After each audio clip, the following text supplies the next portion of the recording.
Louise travaillait comme assistante d'un magicien et est tombée enceinte après être tombée amoureuse d'un homme énigmatique. La maman a donné naissance à un garçon invisible, qu'elle a appelé Mon Ange. Peu de temps après qu'il ait disparu à jamais. Elle a tenté de protéger son enfant de la dureté du monde extérieur en gardant sa présence secrète.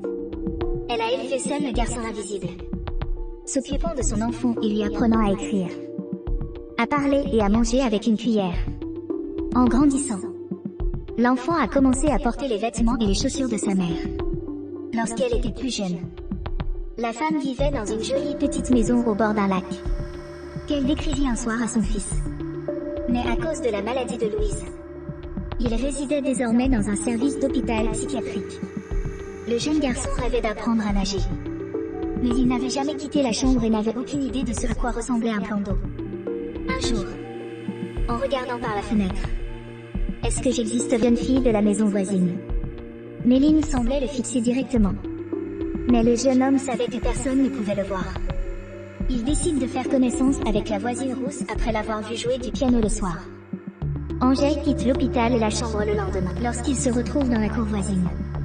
Il hésite à s'approcher de la jeune fille après l'avoir observée. Mais Méline l'appelle après l'avoir repérée.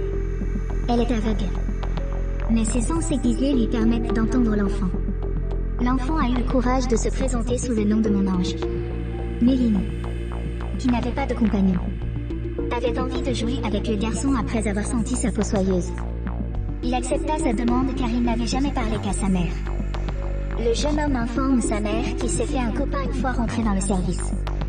Louise est découragée et son état de santé se dégrade au fil du temps. Sa plus grande crainte est de mourir et d'abandonner son enfant. La mère se rend compte que dans ce monde terrible et impitoyable, l'enfant ne s'en sortira pas. L'enfant se regarde dans le miroir, mais il ne voit pas son reflet. Est-ce que j'existe? Son compagnon avait un parfum particulier qui lui permettait de le repérer facilement lorsqu'il jouait à cache-cache. La jeune fille ne pouvait pas se dissimuler très efficacement. Il lui était donc facile de la trouver. Méline et Angèle passent de plus en plus de temps ensemble au fur et à mesure qu'ils vieillissent. Au fur et à mesure que la santé de Louise se détériore, elle ne parle plus à son fils et ne le remarque plus. Les aînés sont toujours inséparables et passent leur journée à jouer dans le jardin. Méline demande à se croiser son regard. Elle sent la chaleur de son cœur et de son regard, même si elle est aveugle. Ils s'embrassent pour la première fois et tombent rapidement amoureux. La jeune fille demanda au garçon de lui expliquer son apparence car elle ne pouvait pas se voir dans le miroir. Une jolie fille aux cheveux roux attire l'attention du garçon invisible qui s'en fiche. Après ses promenades, l'enfant retourne chez sa mère et tente de lire un livre à Louise et de discuter avec elle avant de se coucher. Mais elle cesse peu à peu de l'écouter. Les adolescents pensent à un avenir merveilleux et se sentent libérés en marchant sous la pluie. Méline informa bien qu'elle devait s'absenter plusieurs mois pour subir une intervention chirurgicale. Après quoi la jeune fille pourrait enfin voir son amoureux. Angèle ne voulait pas admettre qu'il était invisible, car il en avait peur. Angèle a imploré la jeune fille de ne jamais l'oublier et de ne pas oublier les sentiments qu'ils avaient partagés au fil des ans, sachant que leur relation ne serait plus jamais la même. L'enfant a passé du temps avec sa mère, a joué dans le jardin de sa fille et a pleuré sous la pluie après avoir perdu sa bien-aimée. Il a reçu une lettre l'informant que Méline ne reviendrait pas aussi vite qu'elle l'avait promis, car elle devait subir de nombreuses interventions chirurgicales. La mère du garçon meurt au même moment, après avoir perdu tout ce qui lui était cher. Angèle décida de se rendre dans la cabane au bord du lac dont Louise lui avait parlé. À son arrivée, il ne voit qu'une petite cabane délabrée et impropre à l'habitation. Lorsque le jeune homme a vu le lac pour la première fois, il a rêvé de revoir sa bien-aimée. Il décide de s'installer dans la maison de la jeune fille en attendant qu'elle revienne. Il se faufile, brise une fenêtre et occupe le lit de Méline. Les semaines, les jours et finalement les années passent. Devenu homme, le petit ange ne renonce jamais à son désir de rencontrer la jeune fille. Un jour, il vit que Méline était enfin de retour. Il vit sa maîtresse et courut à sa rencontre. Maintenant qu'elle peut voir, la jeune fille regarde à travers la vitre. Mais l'homme invisible n'est pas là.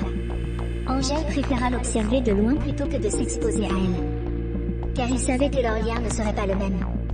À l'hôpital, elle tente de retrouver son amour mais on lui apprend que Louise occupe la chambre qu'elle avait l'habitude de contempler de sa fenêtre et qu'il n'y a jamais eu de patiente comme elle. La jeune fille découvre la tombe de sa mère et laisse une lettre demandant un rendez-vous nocturne avec son amoureux. Méline dormait lorsque le gamin s'est glissé dans sa chambre et l'a observé. De temps en temps, elle semble s'apercevoir de sa présence, mais l'ignore. Il était tellement attiré par la jeune fille qu'il lui a écrit une lettre lui proposant de la voir. Mais avec une restriction, elle devait garder les yeux fermés. Méline a fermé les yeux et a attendu son fiancé dans le jardin après avoir accepté un rendez-vous à l'aveugle. Ils reprennent contact, passent du temps ensemble et se remémorent leurs précédentes expériences positives. Envahie par des sentiments intenses, Méline a fermé les yeux et a consenti à une relation. Au cours de leur conversation du soir, Méline lui a raconté comment elle avait recouvré la vue. Auparavant, les choses lui semblaient plates et n'existaient que dans ses mains. C'était donc un moment unique. La première impression qu'elle a eue du monde était qu'il était considérablement plus grand et plus tridimensionnel. Méline a cru voir arriver une autre femme lorsqu'elle s'est d'abord regardée dans le miroir. En s'approchant, elle a vu qu'il s'agissait de son reflet. Le garçon pria sa dulcinée de fermer les yeux pour qu'il puisse lui préparer une surprise. Pour se rendre à l'ancienne maison près du lac, ils prirent un train. Angèle n'a pas la confiance nécessaire pour dire toute la vérité à la jeune fille dans cette situation. Malgré son affection pour le jeune homme, Méline souhaitait le voir en face. Comprenant qu'il n'y a plus de temps à attendre, il consent à se faire connaître. Le soir, en entrant dans la chambre, la jeune fille aperçoit son amant caché derrière un drap. Elle le laissa lui caresser la main en fermant les yeux. Elle souleva les couvertures du gamin, sentant son contact, mais ne vit rien. La jeune fille a fait une terrible crise de colère et a crié toute la nuit après avoir réalisé qu'il était invisible. Angèle lui laissa un message car il ne voulait pas qu'elle souffre. Méline l'appela en se réveillant le matin, mais il ne répondit pas. Elle découvrit que son bien-aimé avait pris la décision de quitter définitivement sa vie après avoir vu la lettre. Si cela permettait à Méline d'être heureuse, il était prêt à l'oublier et à ne plus la déranger. Mais elle l'avait adopté pour ce qu'il était et n'était pas prête à le laisser partir. Se souvenant du cottage où résidait sa mère, la jeune fille parcourut la maison et la cour pour tenter de retrouver Angèle. Elle ferma les yeux et reprit un chemin qu'elle connaissait bien. Arrivée au bord du lac, Méline cria pour appeler le jeune homme. Mais celui-ci se cacha dans les buissons et ne répondit pas. Angèle commença à se noyer après avoir mal évalué la distance et tomba dans la mer. En le suivant, la jeune fille plongea dans le lac et suivit les bulles d'air pour le retrouver. Elle a sauvé son bien-aimé en le traînant jusqu'à la plage, pour qu'il sente la chaleur de son cœur. Méline continua à sentir son regard et le croisa droit dans les yeux. Elle aimait vraiment Angèle et ne reculait devant rien pour être avec lui. Une fois rentrés chez eux, ils ont cherché des moyens pour que Méline puisse voir son compagnon. Pour ce faire, ils lui appliquèrent des cosmétiques, mirent des bracelets à ses pieds et accrochèrent des rideaux semi-transparents dans les chambres. Le couple a bientôt mis au monde un enfant génétiquement exempt de leur gène gémin. Pour gagner sa vie, le couple a choisi d'utiliser l'invisibilité du garçon. Ils voulaient réaliser le fantasme d'Angèle, enfant, et ont donc organisé des spectacles et des numéros de lévitation. Il a appris à nager avec la fille,